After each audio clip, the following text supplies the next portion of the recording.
paradis. Comprenez que l'espoir est très important dans la vie d'un musulman. Une vie sans espoir est une vie très dure. Et notre thème aujourd'hui avec l'aide d'Allah Tabarak wa Ta'ala va tourner autour de 4 points. 1.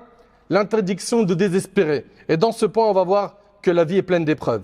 Deuxième point, l'importance de l'espoir dans la vie. Troisième point, les sources d'espoir chez le musulman. Et quatrièmement, ça sera une conclusion. Premièrement, mes chers frères, mes chères sœurs, sachez que désespérer d'Allah Tabarak wa Ta'ala, c'est un grand péché. Il n'y a que les égarés qui désespèrent de la miséricorde d'Allah, qui désespèrent de la rahma d'Allah, qui désespèrent d'avoir le soutien d'Allah. Allah Ta'ala a dit قَالَ وَمَنْ يَقْنُطْ مِنْ رَحْمَةِ رَبِّهِ إِلَّا الضَّالُّونَ, et qui désespèrent de la miséricorde de son Seigneur, sinon les égarés. Il n'y a que les égarés qui désespèrent de la rahma d'Allah, du soutien d'Allah. Les savants sont unanimes sur le fait que le désespoir est un grand péché. Même si on vit des temps très durs, on n'a pas le droit de désespérer.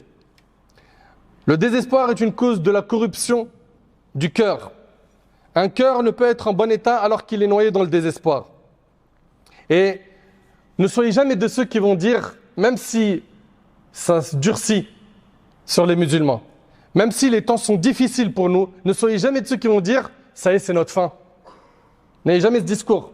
Parce que si vous avez ce discours, sachez que vous n'avez pas pris la voie des prophètes. Et on va voir la voie des prophètes dans pas longtemps, Inch'Allah. Même si c'est difficile, il faut apprendre à être un moteur pour donner de l'espoir aux gens. T'arrives pas, garde le silence. Mais ne fais pas désespérer les gens en leur disant « ça y est, c'est fini pour nous. C'est fichu. Dans pas longtemps, c'est terminé pour les musulmans. » Ce discours-là, le prophète, alayhi salatu wassalam, l'a blâmé. Il a dit, alayhi salatu wassalam, lorsque vous entendez quelqu'un dire malicieusement « les gens ont péri », sachez qu'il est celui qui périt le plus, et c'est rapporté par Muslim selon Abu Huraira. Comprenez donc qu'il faut garder espoir en Allah Azza wa Jal, et ce même si on est éprouvé. Et l'épreuve fait partie de la vie du croyant.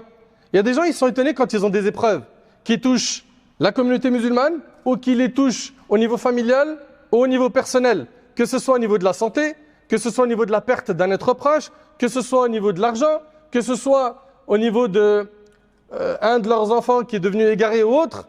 Il s'étonne, il se dit, mais pourquoi moi, qui fais du bien, je suis éprouvé, je ne comprends pas. Mais tu n'as pas compris que la base de cette vie, c'est l'épreuve. Et la vie qui sera stable et pour l'éternité, nous on le sait en tant que musulmans, c'est celle qui vient après la mort. Donc comprends que cette vie, elle n'est pas stable. Elle ne l'a jamais été pour les plus aimés d'Allah, à savoir les prophètes.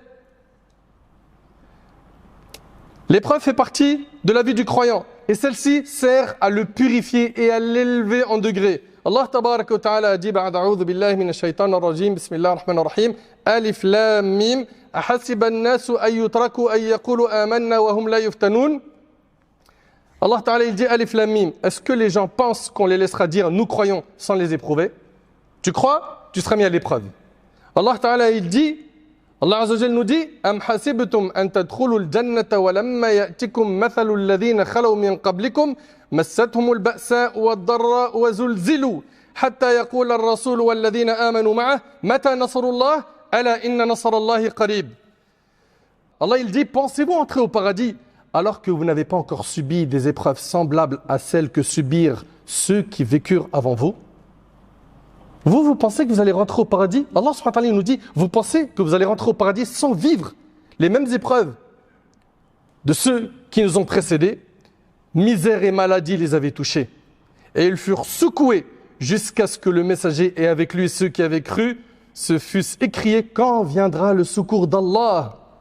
Et Allah il dit, ala inna nasrallahi qarib, le secours d'Allah est sûrement proche. Allah ta'ala il dit, écoutez bien s'il vous plaît.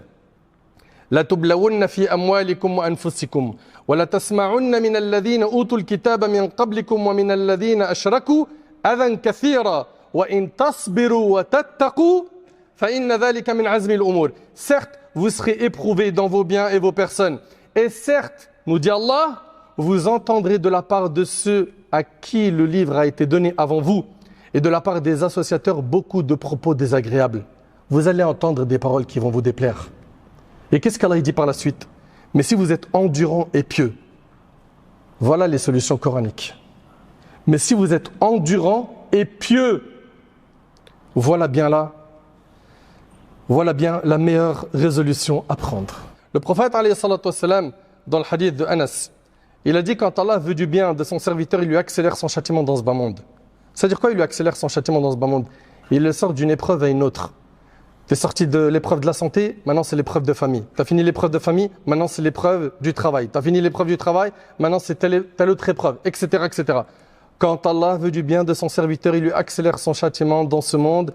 Et quand il veut du mal de son serviteur, il s'abstient de le châtier pour sa faute jusqu'à ce qu'il en reçoive sa punition entière le jour de la résurrection. Le prophète sallam a dit aussi, la grandeur de la récompense va de pair avec la grandeur de l'épreuve. Allah le Très-Haut, quand il aime les gens, il les éprouve. Vous entendez? Allah, il éprouve que les gens qu'il aime. Vous allez me dire, mais comment ça? Il y a des gens qui ont des épreuves et ils sont loin d'Allah. C'est des gens qui combattent le dîn, etc., etc. Non, eux, ça ne s'appelle pas une épreuve, ça s'appelle une punition. Et j'ai une vidéo qui s'appelle « Épreuve ou punition ». Quand Allah, il aime les gens, il les éprouve. Celui qui accepte l'épreuve avec abnégation aura la satisfaction d'Allah. Et celui qui lui oppose son mécontentement, Allah sera mécontent de lui. Et c'est rapporté par Tirmidhi. Et le prophète, sallam, dans le hadith de Sa'd, a dit « Les gens les plus éprouvés sont les prophètes, puis ceux qui leur succèdent en degré. L'homme est éprouvé selon le degré de sa piété. » Si sa foi est solide, son épreuve est encore plus dure. Plus tu vas augmenter ta foi et tu vas faire des efforts pour te rapprocher d'Allah, plus tu vas avoir des épreuves qui ressemblent à celles des prophètes. Et ne pense pas que c'est un mal. Non, Allah il te purifie de tes péchés et il est en train de t'élever en degrés. Le prophète sallam il dit, le croyant ne cesse d'être éprouvé jusqu'à ce qu'il marche sur terre lavé de toute faute. Gardez en tête, vous qui êtes éprouvé, que seul Allah peut vous délivrer de toute épreuve. Allah Ta'ala, il dit wa yamsaska Allahu bidur fala kashifa lahu illa hu wa yamsaska bi khair fa huwa ala kulli shay'in qadir al-aya. Allah Ta'ala, il dit et si Allah fait qu'un malheur te touche, nul autre que lui ne peut l'enlever. T'entends? Nul autre qu'Allah peut enlever cette épreuve. Et s'il fait qu'un bonheur te touche, c'est qu'il est omnipotent. Ibn Abbas radiyallahu anhu a dit sur cette parole hasbunallahu wa ni'mal wakil.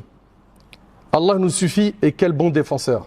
C'est la formule prononcée par Ibrahim alayhi salam quand il a été jeté dans le feu. Il a dit quoi?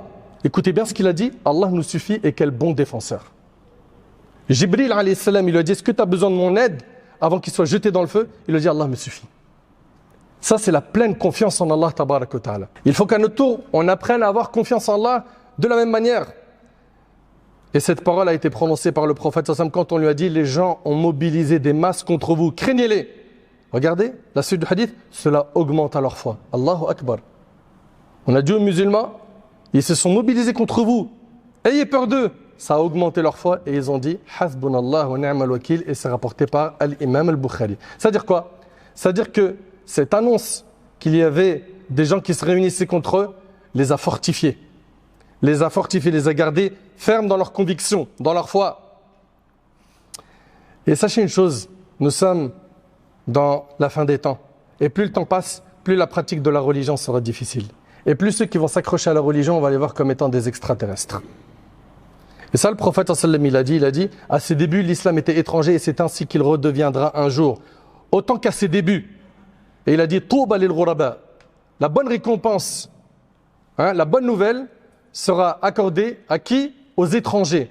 Et on a dit au prophète sallam qui sont ces étrangers? Il a dit ceux qui s'attacheront à la vertu, c'est-à-dire à la piété, à la religion, lorsque les gens seront corrompus.